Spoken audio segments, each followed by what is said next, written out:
Honeymoon period எப்படி நீங்கள் ஒரு மாதத்தில் எப்படி நீங்கள் சொல்லணும்? எந்த ஒரு கட்சியுமே இருந்தாலுமே அதுக்கு ஒரு 6 மாதம். ஈவன் ஏற்கனவே அவருக்கு ஆட்சியில் இருந்த ஒரு கட்சினா கூட திருப்பி ஜெயிச்சு வந்தால் கூட ஒரு 6 மந்த்ஸ் அவங்களுக்கு ஒரு டைம் கொடுக்கும். விஜய் எந்த விஷயத்தில் அவசரப்பட்டுட்டாருன்னு சொல்லுவாங்க. நான் முதலாக 3 அந்த எம்எல்ஏக்கள் ரிசைன் பண்ணி அவங்க டிவிகேல போய் சேர்ந்தது தான் அங்கே தான் முதல் கருத்தல் வருதுன்னு நான் நினைக்கிறேன். எடப்பாடி ஸ்டாலின் இந்த முயற்சி எடுத்தாங்களா? உதயநிதியும் எடப்பாடியோட மகன் அது தெரியாதுங்க. எனக்கு சொல்லப்பட்டது இன்னொரு பக்கத்தில் நீங்கள் என்ன எடுத்துக்கிட்டீங்க, இந்த முயற்சினால தான் இடதுசாரிகளும் திருமாவளவனும் கூட விஜயை சப்போர்ட் பண்ணுறதுக்கு நோக்கி தள்ளப்பட்டார்கள்ங்கிறது தான் அவருடைய கருத்து. எல்லோருமே குறைந்த காலம் அரசியல் ஈடுபடுகிறார். ரஜினிகாந்த் கமல்ஹாசங்கிறதுனாலும் விஜயகாந்த்னாலும் சரி, எம்ஜிஆர் வந்துட்டு சைமல்டேனியஸாக அரசியல் செஞ்சுக்கிட்டே வந்தாங்க. இங்கே ஒருத்தர் தான் திடீர்னு ஒரு நாள் சினிமாவில் நடிச்சுக்கிட்டே இருந்து அதற்கு எந்தவித அனுபவம் இல்லாமல் அவர் வந்தார். இங்கே ஒரு ரஜினிகாந்த் நின்னா கூட அந்த இடத்த அவர் பிடிச்சிருப்பார். இது சரியாக வர்றது இந்த காரணமின்றி காரியம். அந்த சமயத்தில் இப்போ வந்திருந்தா இருப்பாங்களா, அவர் இஸ் த பெஸ்ட். அவர் பிஜேபி விஜய் தனக்கு ஒரு கிடைத்த வாய்ப்பாக தான் பார்ப்பாங்க. ஏன்னா ஒரு கிறிஸ்தவர் இந்த ஊரில் முதல் முறையாக தமிழகத்தில் ஒரு கிறிஸ்தவர் அமைச்சராக இருக்கிறார். பாஜகவுக்கு அதை வைத்து அரசியல் செய்வதற்கான வாய்ப்பு நிச்சயமாக கிடைக்கும். விஜய் ஜாதி மத அடையாளம் பார்த்து ஓட்டுப்படக்கூடிய விஷயத்தை உடச்சிட்டார். அப்படி பார்த்து அது நிச்சயமா அதில் உங்களுக்கு எந்த சனாதன கிரேட் லெவலில் இருந்து நான் எழுதுனேன்.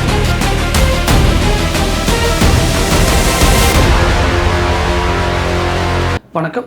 இந்தியா நமது சிறப்பு விருந்தினர் மூத்த பத்திரிகையாளர் திரு கோலப்பன் அவர்கள். வணக்கம். விஜய் ஆட்சியோட அந்த ஹனிமூன் பீரியட்னு சொல்லுவாங்க, அது முடிஞ்சிருச்சா சார், அல்லது ஹனிமூன் பீரியட் விஜய்க்கு கண்டினியூ ஆகுதா? ஹனிமூன் பீரியட் எப்படி நீங்கள் ஒரு மாதத்தில் எப்படி நீங்கள் சொல்ல முடியும்? எந்த ஒரு கட்சியுமே இருந்தாலுமே அதுக்கு ஒரு 6 மாதங்கள். ஈவன் ஏற்கனவே அவருக்கு ஆட்சியில் இருந்த ஒரு கட்சினா கூட திருப்பி ஜெயிச்சு வந்தால் கூட ஒரு 6 மந்த்ஸ் அவங்களுக்கு ஒரு டைம் கொடுக்கணும். ஏன்னா புது அமைச்சர்கள் இருக்கலாம், புதிய போர்ட்ஃபோலியோஸ்கள் சேஞ்ச் பண்ணியிருக்கலாம். ஸோ 6 மாதங்கிறது அதுக்காக நமக்கு ரஜினிகாந்த் சொன்ன மாதிரி 2 வருஷம் கொடுக்கணுங்கிறதையும் நான் ஏற்றுக்க மாட்டேன்.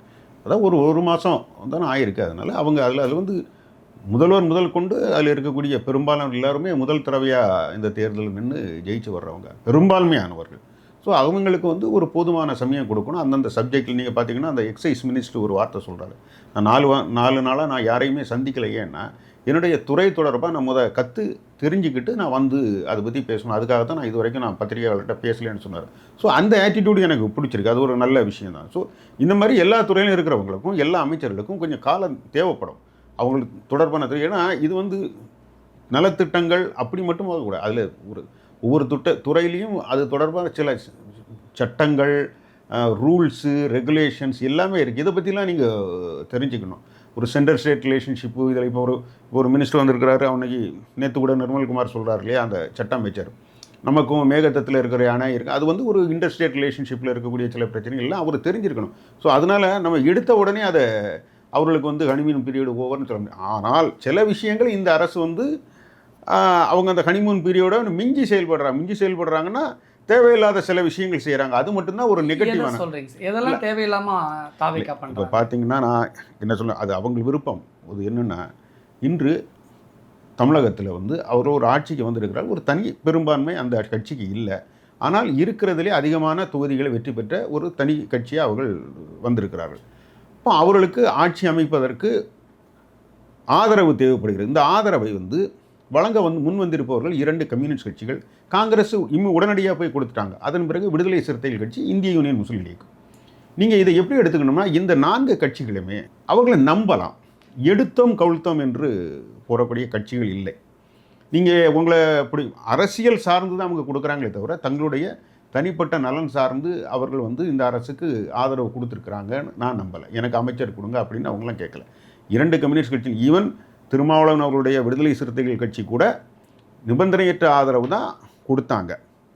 ஐயுஎம்எலும் நிபந்தனையற்ற ஆதரவு தான் கொடுத்தாங்க. காங்கிரஸ் மட்டும்தான் முதலே போய் அமைச்சரவையில் சேர்றது. காங்கிரஸ் கூட அந்த அவங்களுடைய கடிதத்தில் இனி எல்லா தேர்தல்லையுமே விஜயோட கூட்டணிங்கிற மாதிரி ஒரு பிளாங்கெட்டாக கொடுக்குறாங்க. சரி, அது அவருடைய நிலைப்பாடு. ஸோ இந்த மாதிரி ஒரு நிலைமை இருக்கிறச்சில அவருக்கு இருக்கிறத விட கூடுதலாக ஒரு 2 நம்பர் கிடச்சிருச்சு. ஸோ அவசரப்பட வேண்டிய தேவையில்லை. ஏனென்றால் அவர்கள் கேட்டுக்கொண்டதன் பேர் தான் விசிகேயும் இந்திய யூனியன் முஸ்லீம் லீக்கும் அமைச்சரவையில் சேர்றாங்க. இடதுசாரிகள் வந்து பொதுவாக அமைச்சரவையில் சேர்வதில்லை. சிபிஐ சேர்ந்துருக்கிறாங்க. 96 வந்து தேவகவுடா கவர்மெண்ட் வரச்சில் அதில் இந்திரஜித் குப்தா மினிஸ்டராக இருந்திருக்கிறாரு. ஸோ அவங்க அப்போ சேர்ந்தாங்க. ஆனால் பொதுவாக இடதுசாரிகள் என்னென்னா, எந்த ஒரு அரசில் இருந்தாலும் அந்த அரசினுடைய கொள்கைகளையோ பாலிசியோ நம்மளால் தீர்மானிக்க முடியவில்லை என்றால் அதில் இடம்பெறுவதில்லை என்பது தான் அவங்களுடைய நிலைப்பாடு. அது கம்யூனிஸ்ட் பார்ட்டியோட லைன். ஸோ இந்த மாதிரி ஒரு சூழ்நிலையில் விஜய் அவர்களுக்கு வந்து ஒரு 5 கட்சிகள், நான் சொல்லிட்டேன் 5 கட்சிகளுடைய ஆதரவு. இந்த 5 கட்சிகளுமே உங்களோடு கட்டாயமாக இருக்க போகிறவங்க. ஏன்னா விஜய் நம்ப மாட்டேங்கிறாரா? அதுதான் பிரச்சனை. அப்படி அதுதான் அதில் தான் அவருக்கு அந்த அந்த ஒரு பொலிட்டிக்கல் அவங்களுக்கு சொல்லித்தரணும்னு வச்சு உடனே எடுத்தாங்க கொடுத்தாலும் அவங்க நிச்சயமாக பண்ணியிருக்காங்க. விஜய்க்கு கம்யூனிஸ்ட் கட்சிகளும் விசிகா திரும்ப அவர்களும் அரசியலை சொல்லி கொடுத்தா கத்துக்கக்கூடிய ஏத்துக்கக்கூடிய மனநிலையில் விஜய் இருக்கா? இல்லை அப்படி அது சரி, அது அவர்கிட்ட தான் கேட்கணும். ஆனால் அவர் அவங்கள போய் சந்திக்கிறாரு, எல்லாம் போனார், தொடக்கமெல்லாம் நல்லா தான் இருந்து. இப்படி இந்த அரசுக்கு வந்து நிச்சயமாக அவர்களுடைய கம்யூனிஸ்ட் கட்சிக்காரங்க என்ன சொன்னது, இந்த விஜய் அவர்கள் ஆட்சி அமைக்கவில்லை எனில் இம்மீடியட்டாக அது வந்து ஒரு அனிமேட்டட் இப்போ சஸ்பென்ஷன் ஆஃப் அனிமேஷன் வச்சுக்கிட்டு கவர்னர் ஆட்சி வர்றதுக்கான வாய்ப்பு இருக்குது. அடுத்த 6 மாதத்தில் எலெக்ஷன் கூட வரலாம். ஸோ இதை தவிர்க்க வேண்டும். அதன் மூலமாக அவர்கள் என்ன அவருடைய அந்த இடதுசாரிகளுடைய ஐயப்பாடு என்னென்னா, இதன் மூலமாக பாரதிய ஜனதா அரசு தமிழகத்தினுடைய அரசியலிலே விளையாடுவதற்கான சில வாய்ப்புகளை உருவாக்கக்கூடும் என்ற இடதுசாரிகள் என்ற முறையில் அவர்கள் அதை கட்டாயம் தடுத்தாளுக்க வேண்டிய நிலைமையில் அவங்க இருக்கிறாங்க. அதனால் நாங்கள் கொடுத்தோன்னு சொல்கிறாங்க. ஸோ விஜய் அவர்கள் கொஞ்சம் பொறுத்திருக்கணும். அவருக்கு தெரிஞ்சு செயல்படுறா தெரியாமல் செயல்படுறாரு. இம்மீடியட்டாக நீங்களும் நானும் ஒரு தேர்தலில் நிற்கிறோன்னா வெற்றி பெறுறது தான் நம்மளுடைய நோக்கம். விஜய் எந்த விஷயத்தில் அவசரப்பட்டுட்டாருன்னு சொல்ல வரீங்க? நான் வந்து முதலாக 3 அந்த எம்எல்ஏக்கள் ரிசைன் பண்ணி அவங்க டிவிகேல போய் சேர்ந்தது தான். அங்கே தான் முதல் சர்க்கிள் வருதுன்னு நான் நினைக்கிறேன். குதிரை பேரம் அங்கே தான். அது நீங்கள் குதிரை பேரம் நீங்கள் வச்சுக்கிட்டா நான் அப்படி தான் சொன்னேன். குதிரை பேரம் முதலாக தமிழ்நாடு. ஏன் குதிரை பேரம்னு சொன்னேன்னா, யார் வேணால் எந்த கட்சியிலேருந்து ரிசைன் பண்ணிவிட்டு எந்த கட்சியிலையும் போகலாம். இதில் வந்து நீங்கள் ரிசைன் பண்ணிவிட்டு போகலாம். இதில் யார் இந்த பூணும் யார் வேறுமே அதிமுகவின் சார்பில் விஜயனுடைய அரசுக்கு நம்பிக்கை வாக்கெடுப்பில் பங்கேற்று அதற்கு ஆதரவாக வாக்களித்த எம்எல்ஏக்கள். ஸோ நான் எதுக்கு சொல்கிறேன்னா, விஜய் அவர்களுக்கு வந்து இன்று அறுதி பெரும்பான்மை இருந்து இவர்கள் 3 பேரும் ரிசைன் பண்ணி அங்கே போயிருந்தால் நம்ம இதை பற்றி குதிரை பேரம் இதை பற்றி பேசியிருக்கவே மாட்டோம். அப்போ விஜய்க்கு இது தேவையில்லாத வேலையா? அதிமுகலேருந்து எம்எல்ஏக்களை அவங்க சூழல் அரசியலில் எது வேணால் செய்யலாம், ஆனால் தேவையில்லாத வேலைன்னு தான் நான் சொல்கிறேன். நீங்கள் இம்மீடியட்டாக நீங்கள் என்ன சொல்கிறீங்க, நீங்கள் புதிது, நாங்கள் வந்து எல்லாத்துலேயுமே புதிது, நாங்கள் இங்கே ஏற்கனவே இருக்கக்கூடிய 2 கட்சிகளுக்கு மாற்று, எல்லா கட்சிகளுக்குமே மாற்றாக நீங்கள் எந்த வகையில் மாற்றத்தை ஒரு 20 நாளில் நீங்கள் காட்டுறீங்க? நாங்கள் வந்து எங்களுடைய ஸ்திரத்தன்மையை வைத்துக்கொள்வதற்காக, நிரந்தரப்படுத்திக் கொள்வதற்காக நாங்கள் எந்த நிலைமைக்கும் போவோங்கிறத நீங்கள் உங்களுடைய காட்சி. இப்போ அவர்கள் ரிசைன் ஒரு எடுத்துக்காட்டுங்க. நான் ஒரு எம்எல்ஏ எலெக்ஷன் நிற்கிறது அவ்வளோ ஈஸி கிடையாது. நீங்கள் ஜெயிச்ச 3 பேர் அதை ரிசைன் பண்ணிக்கிட்டு அந்த கட்சியில் சேர்றான்னா நான் எப்படி நீங்கள் பிரதிபலன் எதுவும் எதிர்பார்க்காம தான் நீங்கள் சேருவீங்களா? அந்த கேள்வி நியாயமாக நம்ம மனசுக்குள்ளே கட்டாயம் வரும் இல்லையா? ஒரு எலெக்ஷனில் நிற்கணும், ஒரு மாதம் நீங்கள் கேம்பெயின் பண்ணியிருக்கீங்க, அலைஞ்சிருக்கிறீங்க, சுற்றிருக்கீங்க, ஒரு 3 கார்னர் கண்டஸ்ட்டு 4 கார்னர் கண்டஸ்ட்டில் வரச்சில் இதற்கு இவ்வளவுக்கு மத்தியில் உங்களுக்கு ஒரு வெற்றி கிடைச்சிருக்கு. இந்த வெற்றியை நீங்கள் டக்குன்னு தூக்கி போட்டுட்டு நீங்கள் ஒரு கட்சி கூட போகிறீங்கன்னா, ரிசைன் பண்ணிக்கிட்டு போகிறீங்கன்னா, அப்போது இயல்பாக ஒரு சந்தேகங்கள் வரும். இந்த அரசுக்கு பெரும்பான்மை இருந்தால் கூட இந்த சந்தேகங்கள் வராது. ஒரு பெரும்பான்மை இந்த அரசுக்கு இல்லாத பட்சத்தில் நீங்கள் 3 பேர் ரிசைன் பண்ணி இப்போ ஒரு 3 அது மாதிரி ஒரு 4 போகிறாங்க. இப்போ விஜயபாஸ்கர் ரிசைன் பண்ண போகிறாங்க, அது சொல்கிறாங்க. அது இன்னும் நம்மளுக்கு வந்த பிறகு தான் தெரியும். ஸோ இது எப்படின்னு பார்க்குறாருன்னா, தனக்கு வேண்டிய எண்ணிக்கைகளை அவர் வந்து உருவாக்குவதற்கான ஒரு திட்டத்தை வகுத்து கொண்டு தான் விஜயோ அவர்களுடைய அமைச்சரவையில் இருக்கக்கூடிய ஆதரவாஜனா போன்றவர்களோ செயல்படுகிறார்கள் என்று நான் நினைக்கிறேன். இது அவங்க மறுக்கிறதெல்லாம் முடியாது. அவங்க சொல்ல வேண்டியதானே. நான் மறுபடியும் சொல்கிறது என்னென்னா, ரிசைன் பண்ணுறீங்க, நீங்கள் எந்த கட்சியில் போய் சேர்றீங்க? என் தொகுதி மக்களுக்கு செய்ய முடியலைங்கிற நீங்கள் சொல்லக்கூடிய காரியமா சார்? இதெல்லாம் 10 வருஷம் ஆட்சியில் இருக்கிறவங்களாம் எம்எல்ஏ, நீங்கள் எதிர்கட்சியில் இருந்தால் என்ன செய்ய முடியும்? தொகுதிக்கு நீ ஃபைட் பண்ணி வாங்க வேண்டியது உன்னுடைய இது. அசம்பிளியில் மட்டுமே பேசி அதெல்லாம் காரியங்கள் நடக்காது. நீங்கள் அங்கே போகணும், கலெக்டர்கிட்ட பேசணும், அங்கே இருக்கிற தாசில்தார்கிட்ட பேசணும், அரசுக்கு பிரதிநிதித்துவம் கொடுக்கணும், மக்களை திரட்டி போராட்டம் நடத்தணும். நீங்களும் நானும் நடத்துறதோட லோக்கல் எம்எல்ஏ கூப்பிட்டு இந்த பகுதியில் பிரச்சனைகளுக்கு வரல, இந்த அரசு சாதிக்கல, நீங்கள் தான் மக்களை. ஒருவேளை இந்த இடத்துல விஜய்க்கு எடப்பாடி மீது காழ்ப்புணர்ச்சி இருக்கா? எடப்பாடி மீது இருக்கக்கூடிய கோபத்தின் காரணமாக அதிமுக 2ஆ உடைக்க காய் நகர்த்துகிறார் விஜய், அப்படி புரிஞ்சுக்கலாம். கோபம்னா நீங்கள் எப்படி எடுத்துக்க முடியும்னா, நம்மளுக்கு ஏன்னா மற்றும் சிலர் தானே விமர்சனம் பண்ணியிருந்தாரு அவரை. அடுத்த அதிமுக பேரை கூட அவர் சொல்லலை. மற்றும் சிலர்னு முதலமைச்சர் அன்னைக்கு போஸ்டிங்கில் கூட முகத்தை மறைச்சிட்டு போன இதெல்லாம் பார்த்தோம். நம்ம ஆட்சியில் அப்படிலாம் இருக்காதுன்னு மறைமுகமாக சீமான மறைமுகமான முதல் அட்டாக எடப்பாடியை நோக்கி தானே இருந்தது. இல்லை, அவருக்கு என்ன இருக்கும்னு நான் நினைக்கிறேன்னா, கோபம் எதில் இருக்கும்னா, இவருக்கு ஒரு தனிப்பட்ட கட்சியாக பெரும்பான்மை பெற்றிருக்கிறவர், தனியாக ஒரு அதிக ஓக்களை. ஸோ நம்மளுக்கு சொல்லப்பட்ட ஒரு தகவல்கள், உறுதிப்படுத்தப்பட்ட தகவல் எப்படின்னா, அதிமுக சார்பில் மீண்டும் ஒரு ஆட்சியை கொண்டு வருவதற்கு திமுகவினுடைய ஆதரவோடு உருவாக்கப்பட்ட அப்போ அந்த ஒரு கோபம் இருக்கலாம். ஏனென்றால் நான் வந்து 117 இருக்கலாம். ஏனென்றால் இவ்வளவு எடுத்த பிறகும் அந்த ஆட்சியை வரவிடாமல் பண்ணுவதற்காக நாம் பரம எதிரிகள் என்று நினைக்கப்பட்ட 2 கட்சிகள் ஒன்று சேர்ந்து வராதது அந்த அவருக்கு நிச்சயமாக அது வந்து யாருக்குமே இருக்கும்ல. நான் வந்து நான் வந்து அதிகமான தொகுதிகளை விண்ணி பெற்றிருக்கேன், நீங்களும் இல்லை அவரும் இல்லை. ஆனால் நீங்கள் 2 பேரும் நேற்று வரைக்கும் நீங்கள் வந்து ஒருத்தருக்கு ஒருத்தர் முகம் கொடுத்து பார்த்தாதவர்கள். அரசியலில் எந்த ஒரு இடத்துலையும் உங்களுக்கும் இன்னொருத்தருக்கும் எந்த விதமான ஒரு இடத்துல கூட ஒற்றுமை இல்லாத ஒரு 2 பேர் சேர்ந்து வரைக்கும் அது எனக்கு நிச்சயமாக என்ன பாதிக்கும். அது முதல் நான் அரசியலில் புதுசாக என்ன வரவிடாமல் பண்ணணும் நான் நீங்கள் எவ்வளவு எடுக்கிறீங்க. ஸோ அந்த கோபம் இருக்கலாம். அதன் பிறகு அரசியலில் எப்போவுமே நீங்கள் அந்த பதிவை நீங்கள் தான் பொது உலகத்துக்கு நீங்கள் தான் முதல் பதிவாக போட்டீங்க. அது உண்மையா சார்?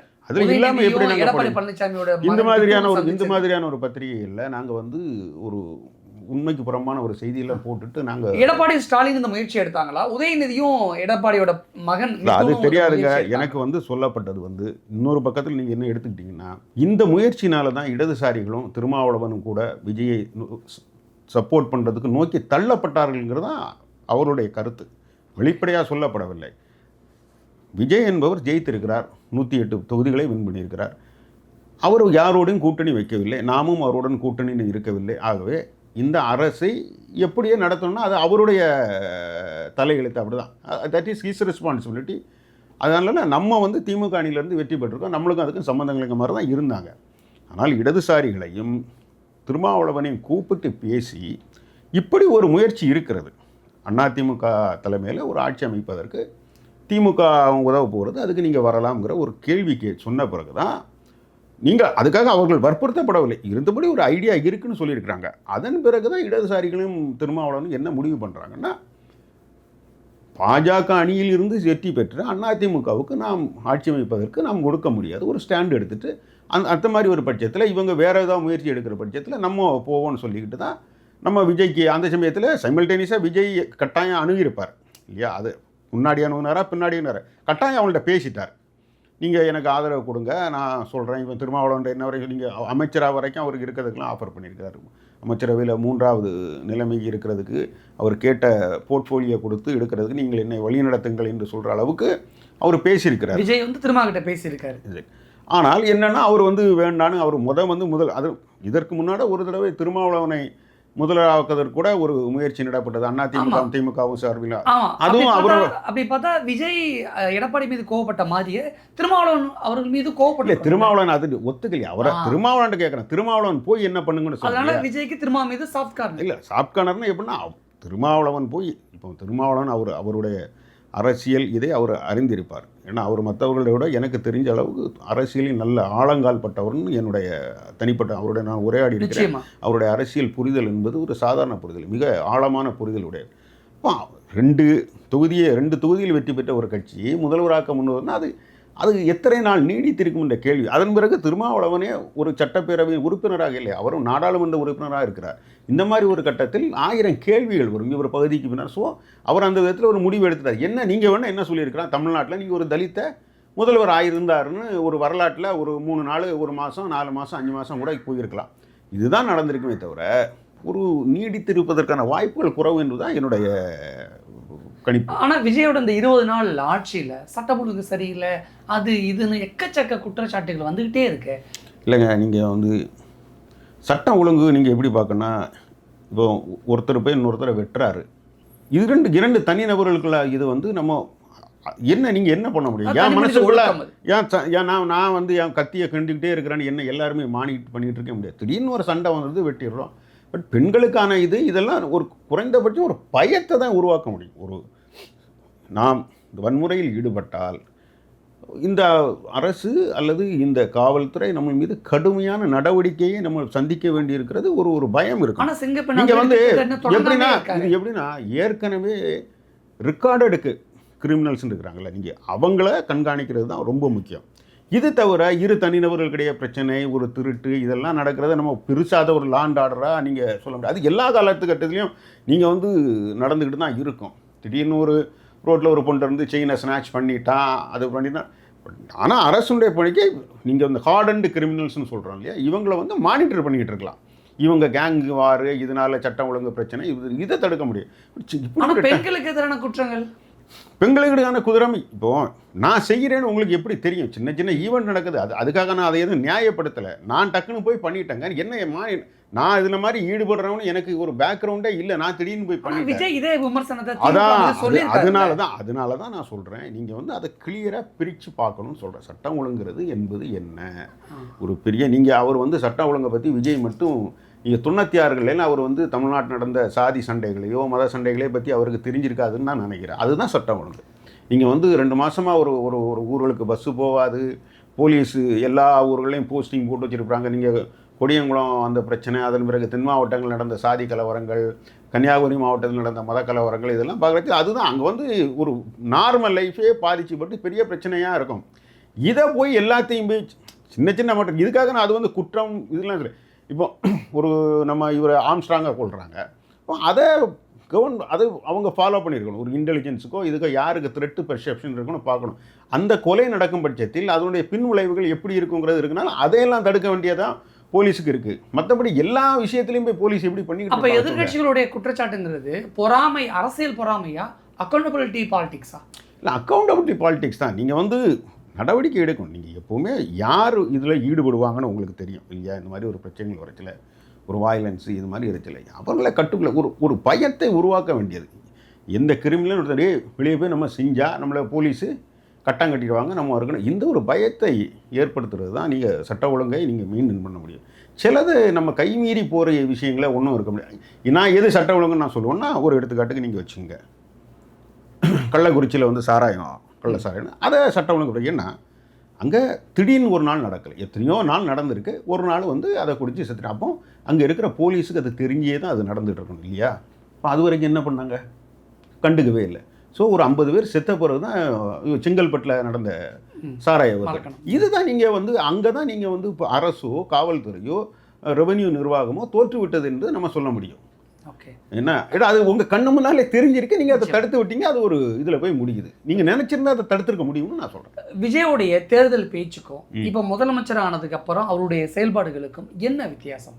அவர் பேச மாட்டேங்கிறாரு தான் என்னுடைய தேர்தலில் வந்து பேசினார். தேர்தலுக்கு முன்னாடி தேர்தல் பிரச்சாரமே ஹீரோ மாசா. அதுதாங்க என்ன பிரச்சனை. அவர் என்னை பொறுத்த வரைக்கும் அவர் இன்னொரு வகையில் அவருக்கு ஒரு பெரிய லக்கு தான் நான் நினைப்பேன். ஏன்னா அவர் அரசியலில் இருந்து திடீரென்று அரசியலேருந்து ஒரு பக்கம் இந்த பக்கம் அப்படி ஜம்ப் பண்ணி இங்கே அரசியலை குதிச்சிட்டார். எல்லோருமே குறைந்த காலம் அரசியல் ஈடுபடலை. ரஜினிகாந்த், கமல்ஹாசன்லேருந்துனாலும் விஜயகாந்த்னாலும் சரி, எம்ஜிஆர் இருந்துட்டு சைமல்டேனியஸாக அரசியல் செஞ்சுக்கிட்டே வந்தாங்க. இங்கே ஒருத்தர் தான் திடீர்னு ஒரு நாள் சினிமாவில் நடிச்சுக்கிட்டே இருந்து அதற்கு எந்தவித அனுபவம் இல்லாமல் அவர் வந்து அது வருதுன்னா தப்புன்னு கிடையாது. ஆனால் நான் என்னுடைய கருத்து என்னென்னா, யார் வேணால் அரசியலுக்கு வரலாங்களே, அது வந்து இந்திய குடிமகனாக நீங்கள் ஓட்டு போடுற உரிமகனாக இருக்குது, ஒரு வரி கட்டுறன். ஆனால் சினிமாவில் நடிப்பது மட்டுமே ஒரு தகுதியாக ஆகிவிட்டது என்பது உண்மையிலே எனக்கெல்லாம் மிக மனச்சோர்வையும் மன வருத்தத்தையும் தருகிறது. அது மட்டுமே குவாலிஃபிகேஷனை வைக்காதீங்கிறார். ஏன்னா அது ஒரு கவர்ச்சி கொடுத்துருந்தா, ஒரு கரிஷ்மான்னு கொடுத்து, இதுதான் கரிஷ்மாவா? அப்போ காலங்காலமாக இந்த ஊரில் அரசியலில் ஈடுபட்டு ஒரு கொள்கை ரீதியாக மக்களுக்காக போராட்டங்கள் நடத்தி தொடர்ந்து அரசியலில் களமாடி பெரிய பெரிய பிரச்சனைகளை இவர் அந்த முந்த நாள் வரைக்கும் ஏதாவது பேசியிருக்கிறாரா? இவர் கேபிட்டலைஸ் பண்ண என்ன விஷயம் என்ன? இப்போ நீங்கள் கரிஷ்மான்னு கேட்டதுனால எப்படி கேட்குறேன் சார், விஜய் ஜெயிச்சதுக்கு கிரேஸ் மட்டுமே காரணமா, க்ரஷும் காரணமா? கரிஷ்மா தான். அவருடைய அந்த சினிமா பாப்புலாரிட்டி இங்கே ஒரு ஏற்கனவே இந்த மக்களுக்கு ஒரு எப்படின்னா சொல்லுவோம்ல, நான் வந்து ரொம்ப நாளாக இருந்தாலும் பழக பாலும் புளிக்கும்னு நம்ம ஊரில் சொல்லுவாங்கள்ல, அது மாதிரி இந்த ஊரில் 2 கட்சிகள் வந்து 50-60 ஆண்டுகளாக ஆண்டிருக்கு. ஒரு ஃபேட்டிக்னு சொல்லுவாங்க, மாற்றம் தேவைன்னு நினச்சிட்டாங்க. அந்த மாற்றத்தினுடைய ஏஜெண்டா ஒரு பக்கம், க்ரஷ் ஒரு பக்கம். அப்படி க்ரஷ்னா எப்படின்னா இளைஞர்களை வச்சு நீங்கள் சொல்லுவீங்க அந்த க்ரஷ்ஷு, அது அவர் ஏன்னா ஒரு பாப்புலர் ஆக்டராக இருக்கிறார். அது க்ரஷ்ஷு எதெல்லாம் நான் அதை பார்க்கல. அவரை ஒரு மாற்றத்தினுடைய அடையாளமாக மக்கள் பார்த்துட்டாங்க, அவங்களுக்கு வேணும். ஆனாலும் நீங்கள் வந்து எப்படி பார்க்கணும்னா, அவருக்கு உண்மையிலேயே பெரிய அலை இருந்திருக்குன்னா அவர் எல்லா இடத்துலையும் ஜெயிச்சிருக்கணும். நீங்கள் வந்து அவர் எல்லா இடத்துலையும் ஒரே மாதிரியாக ஓட்டு வாங்கலை பார்த்தீங்க இல்லையா? சரி வாங்கி அதனால தான் கணிக்க முடியாமல் போகிறதுக்கான காரணம் முதல். நீங்கள் ஒரு தொகுதியில் எடுத்துருப்பீங்க சார், அந்த தொகுதியில் திமுக காட்டியிருக்கோம், இன்னொரு ஒரு 10 தொகுதியில் திமுக காட்டியிருக்கோம், ஆனால் வேற உள்ள தொகுதியில் சின்னதாக உள்ள இருந்தது. சென்னையை டோட்டலாக கைப்பற்றிட்டாங்க 2 தொகுதியை தவிர. சென்னையிலேயும் நம்ம என்ன நினச்சோம், 20% வரைக்கும் ஓட்டு வரலாம் நினச்சோம், இங்கே தாண்டி போயிடுச்சு. இதுதான் அதன் பிறகு ஏன் நான் சொல்லவில்லை, நிறைய பேர் நம்ம பின்னாடி போய் கேட்டவங்களாம் சிரிச்சுட்டே சொல்கிறாங்க, நான் ஒரு பலகாரம் மட்டும் ரெகுலராக வாங்குவேன், அந்த மாதிரி சொல்ல மாட்டேன்னு சொல்லிட்டு எலெக்ஷன் முடிஞ்சு அவர் சீஃப் சாரணன்னு சொல்லுது, எங்கள் வீட்டில் நான் குடும்பமாக போட்டோங்குது. ஸோ இந்த மாதிரி நான் எதிர்பார்க்காத ஏன் தற்கூரின்னு ஒரு விமர்சனம் இருந்ததுனால நம்ம தாவேக்காவுக்கு தான் விஜய்க்கு தான் ஓட்டு போட்டோன்னு சொன்னால் நம்மளையும் தற்கூரியாக நினச்சிப்பாங்க, கிண்டல் பண்ணுவாங்க அப்படிங்கிறதுக்காக சொல்லலையா யாரும் வெளியில்? அப்படி இல்லை, எல்லா மீடியாவுடைய தற்கூரிங்கிற விமர்சனம் வச்சதையும் நான் கருத்து கணிப்பும் பொய்யா தற்கூரிங்கிற விமர்சனம் வச்சுக்கிறதே அதனால தான் மக்கள் சொல்லலைன்னு. அதை நான் ஏற்றுக்கல. இல்லை சிலருக்கு தயக்கம் இருந்திருக்கும், என்ன ஒரு சினிமாக்காரனுக்கு ஓட்டு போடுறாங்களா அப்படிலாம் இல்லை. ஆனால் எனக்கு தெரிஞ்சு நிறைய படித்தவங்கலாம் கூட ஓட்டு போட்டிருக்கிறாங்க, வெளியூர்லேருந்துலாம் வந்தவங்கலாம் கூட ஓட்டு போட்டிருக்கிறாங்க. அது அப்படி கிடையாது. அவர் அந்த நீங்கள் ரஜினிகாந்த் இருந்தால் கூட அந்த இடத்த அவர் பிடிச்சிருப்பாரு.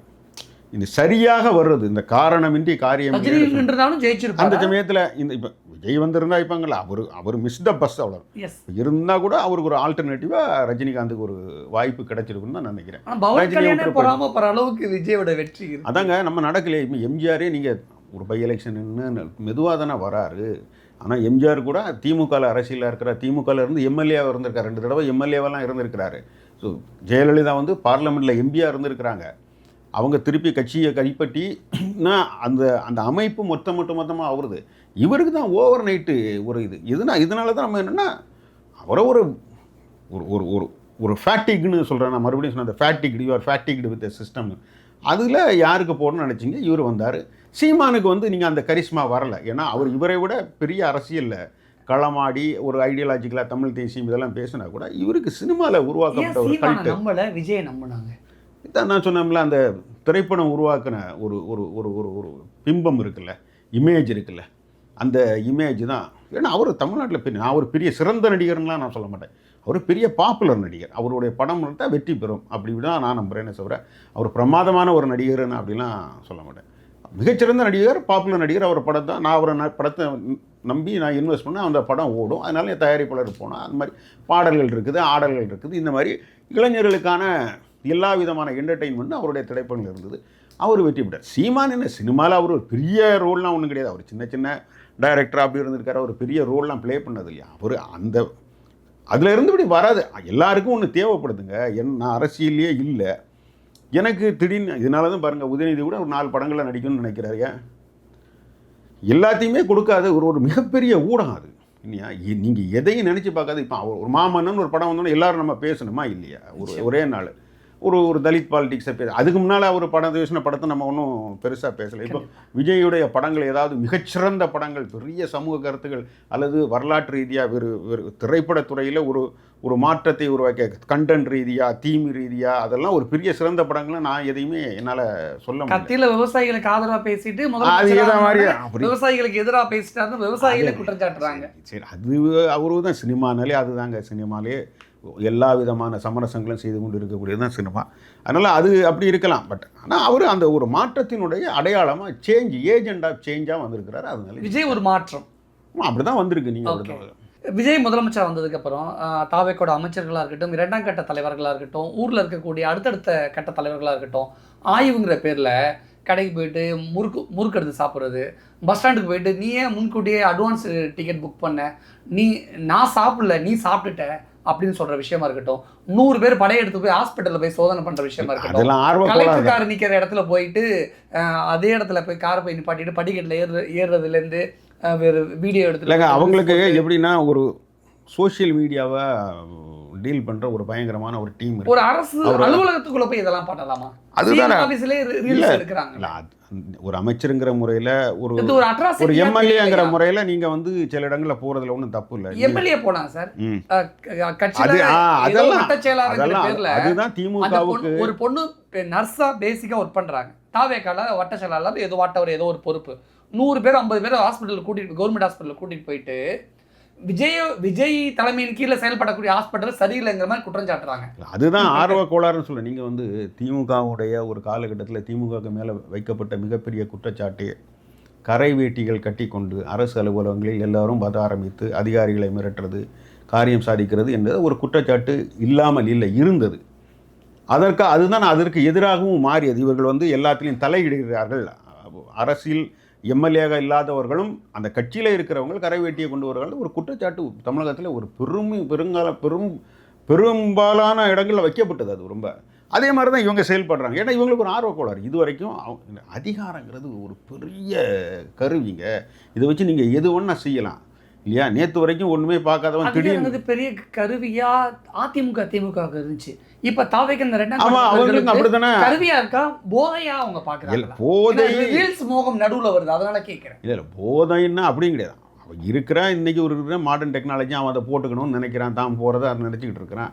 இவன் புதுசாக வந்திருக்கலாம் சொன்ன ஆர்வ கோளாறுன்னு நான் சொன்னோம்ல, இதுதான். இது வந்து ஆர்வம் கூட இல்லை, ஆர்வ கோளாறு. நீங்கள் செய்யணும் அங்கதெல்லாம் ஒன்றும் இல்லை, இது ஏதாவது செய்யணும் கூட இல்லை. அது ஒரு ஆர்வம், ஒரு கோளாறு. அது ஒரு கோளாறில் போய் முடியுது. நம்ம ஒரு கலெக்டர் இருக்கிறாரு, அதை பார்த்துக்குவார். நம்ம கலெக்டர்கிட்ட தான் சொல்ல முடியும், இல்லை கலெக்டர் வேலையை நான் போய் பார்க்க முடியாது இல்லையா? இந்த மாதிரி அதுதான்.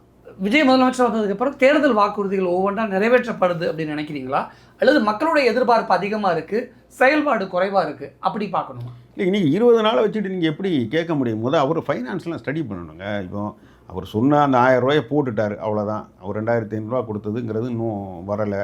இன்னும் சில எலக்ட்ரிசிட்டியில் சில விஷயங்கள் பண்ணியிருக்கிறாரு. என்ன ஒன்று பார்க்கணுன்னா, எந்த ஒரு அரசும் கடன் வாங்காமலாம் ஒன்றும் செயல்பட முடியாது.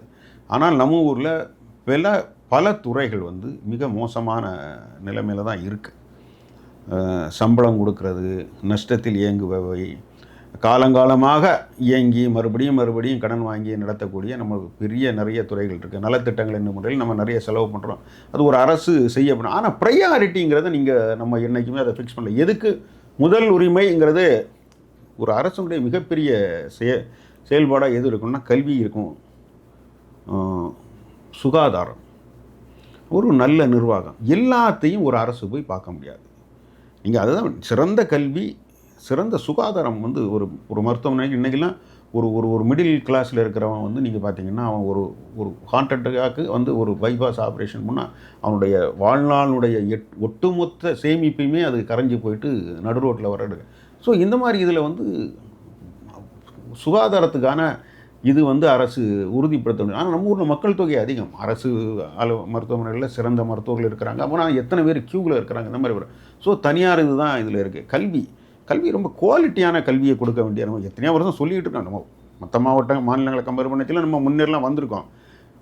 இதெல்லாம் நிறைய மாற்றி அமைக்க வேண்டிய நாம் வந்து எதுக்குமே எல்லாத்துக்குமே ஒரு காம்படிட்டிவான. இன்றைக்கி நான் ரயில்வே போங்க, பேங்க்கு போங்க, பெரும்பாலும் நீங்கள் பேங்கில் போனால் எந்த ஊருக்காரங்க இருக்கிறாங்க?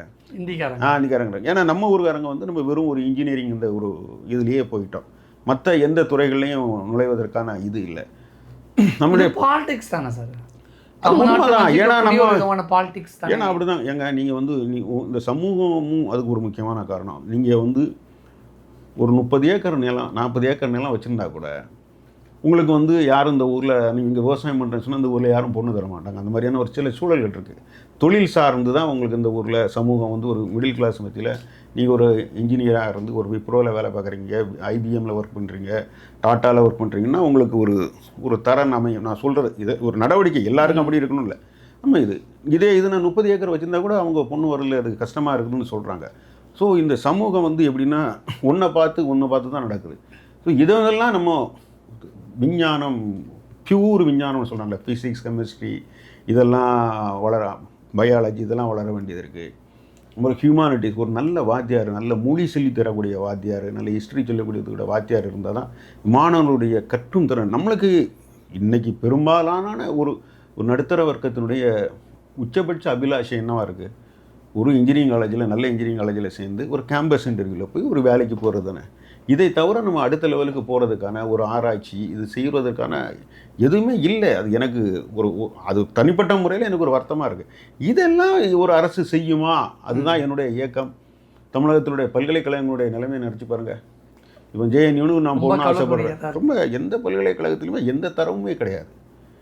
இதெல்லாம் நீங்கள் செய்வீங்களா? இந்த மாதிரி அது நீ உடனே என்ன சொல்லுவாங்க, ஏழைகளுக்கு 1000 பிரச்சனை இருக்குது, அப்படிலாம் இல்லை. சைமல்டேனியஸாக இதையும் பண்ண வேண்டும்னு தான் நான் சொல்கிறேன். முதலமைச்சர் விஜய் பிரதமர் மோடி சந்திச்சுட்டு வந்ததுக்கப்புறம் அவருடைய டோன் மாறி இருக்கா? என்ன ஒன்றும் அவர் எங்கே பேசினா தானங்க நீங்கள் டோனு மாறுங்க. செயல்பாடுகள்ல என்ன நீங்கள் சொல்லுங்கள். அவர் எங்கே வந்திருக்காரு? நேற்று வந்து எனக்கு அது உண்மையாக பொய்யான்னு தெரியாது. சிங்கப்பெண் இதை தொடக்கத்துக்கு எல்லா ஏற்பாடுகளும் நடந்தது. ஆனால் முதல்வர் வரலைன்னு சொன்னாங்க. ஏன் சார்? ஏன்னு நீங்கள் தான் அவர்கிட்ட தான் கேட்கணும். இது ஏதாவது முன்னாடி உள்ள அரசுகள் வந்து இன்று ஏன் இந்த ப்ரோக்ராம் கேன்சல் செய்யப்பட்டதுங்கிறதுக்கு நமக்கு ஒரு அறிக்கை வரும். ஒரு செய்தி விளம்பரத்துறையிலிருந்து இந்த நிகழ்ச்சியினுடைய இது ரத்து செய்யப்பட்டுள்ளது முதல்வரினுடைய சில இது காரணங்களாக. இங்கே இது யாரும் கிடையாது, நீங்கள் யார்ட்டையும் கேட்கவும் முடியாது. அதுதான் சில சிக்கல் இருக்குன்னு. மத்திய அரசோட நெருக்கம் காட்ட விஜய் ட்ரை பண்ணுறாரா? எல்லா சீஃப் மினிஸ்டர்னாலும் அவங்க போய் தான் ஆகணும், போய் பார்க்கணும், சந்திக்கணும், மரியாதை நிமித்தமாக அதை பார்க்கணும். எனக்கு தெரிஞ்சு அவர் வந்து பிஜேபி கூட எல்லாம் நெருக்கமான போகிறதுக்கான வாய்ப்பெல்லாம் ரொம்ப கம்மியாக தான் இருக்கும்னு நான் நினைக்கிறேன். அதனால தான் அமித்ஷா விஜய் அவாய்ட் பண்ணாரா? அவாய்ட் பண்ணாரா இவங்க கேட்கலையா எனக்கு தெரியல. ஏன்னா அவர் காங்கிரஸ் கூட போய் பார்க்கலையா. எனக்கு நான் இன்னொன்று அது எவ்வளோ தூரம் உண்மை பொய்ன்னு சொல்ல முடியாது. என்ன சொன்னாலும் பிஜேபி விஜய் தனக்கு ஒரு கிடைத்த வாய்ப்பாக தான் பார்ப்பாங்க. ஏன்னா ஒரு கிறிஸ்தவர் இந்த ஊரில் முதல் முறையாக தமிழகத்தில் ஒரு கிறிஸ்தவர் அமைச்சராக இருக்கிறார். பாஜகவுக்கு அதை வைத்து அரசியல் செய்வதற்கான வாய்ப்பு நிச்சயமாக கிடைக்கும் தான் நான் நினைக்கிறேன். நிறையா அவங்க சொல்லுவாங்க, ஒரு இந்துக்கள் இவ்வளோ பேர் இருக்கக்கூடிய ஒரு மாநிலத்தில் ஒரு கிறிஸ்தவர் முதல்வராக இருக்கிறாரு. அவங்க சொல்லுவாங்க எல்லா ஊர்லேயும். அவங்க அது எப்போவுமே அவங்க அரசியல் அது தானே. இந்தியா இந்து நாடு, இந்து சட்டம், இந்த நடைமுறைகள் இருக்குன்னு சொல்ல இருக்கச்சில் ஒரு கிறிஸ்தவர் அவங்க நிச்சயமாக அவங்களுக்கு ஒருவேளை அவங்கள நெருங்கி போகிறாங்களான்னு தெரியுது. பட் பாஜக அது தனக்கு சாதகமாக பயன்படுத்தி கொள்ளும் என்று தான் நான் நினைக்கிறேன். அப்படி ஒரு விஜய்க்கு நெருக்கடியான நிலை வந்தால் பெரும்பாலான மக்கள் விஜய் பக்கம் வந்துடுவாங்களே சார், விஜய்க்கு ஆதரவு கரண்ட் அப்படின்லாம் இல்லைங்க. அப்படி நம்ம நினைக்கிறோம். இப்போ போட்டிருக்கிறாங்க. இப்போ எனக்கு தெரிஞ்ச நிறைய பெரும்பாலான மைனாரிட்டி மக்கள் வந்து விஜய்க்கு போட்டிருக்கிறாங்க. தலித்து மக்கள் ஒரு விஜய் ஜாதி மத அடையாளம் பார்த்து ஓட்டுப்படக்கூடிய விஷயத்தை உடச்சிட்டார். அப்படி பார்த்துக்கலாம். அது நிச்சயமா அதில் வந்து உங்களுக்கு எந்த சொன்னால் கிரேட் லெவலர்னு நான் எழுதினேன். அதை சொல்கிறதுல என்ன பண்ண அவர் வந்து யார் இல்லாமல் நடத்தினார். பாதி வெறும் தன்னுடைய தொகுதியில் கேண்டிடேட் யாருன்னே தெரியாது, வெறும் விசிலுக்கு மட்டும் நினச்சி ஓட்டு போட்டாங்க. நிறைய பேருக்கு தங்களுடைய தொகுதியில். ஸோ அந்த வகை அது ஒரு வகையில் நல்லது. ஒரு வகையில் வந்து நீ ஒரு அரசியலில் வந்து நான் வந்து எதுவுமே ஒரு அக்கறை இல்லாத ஒரு சமுதாயமாக ஒரு மாற்றங்கிற பேரில் நம்ம யாரோ ஒருத்தரை தேர்ந்தெடுத்துக்கூடிய ஒரு சலிப்பும் எனக்கு வருது. ஏன்னா நீ யாரோ ஒருத்தர் சொன்னாங்கிறதுக்காக நீ ஓட்டு போட்டுருக்கியா? நாளைக்கு 6 வருஷம் 5 வருடம் உன்னுடைய தொகுதியில் இருந்து அவர் செயல்படுத்த போகிறார். அவரை கூட தெரிஞ்சிக்காமல் ஒரு சின்னலுங்கிறதுக்காக இப்போ நான் ரெட்டை இலைக்கு ஓட்டு போட்டேன்னு முன்னாடி சொல்லுவாங்க. ஏன்னா 1960களில் இருக்கிற மாதிரியான ஒரு மனநிலையில் அதை ஏற்றுக்கவே முடியாது. இல்லை ரெட்டை இலைக்காக ஓட்டு போட்டாங்கன்னா அது வந்து மிக கோளாறுன்னு நான் ஜனநாயகத்தினுடைய மிகப்பெரிய கோளாறாக தான் நான் நினைக்கிறேன்.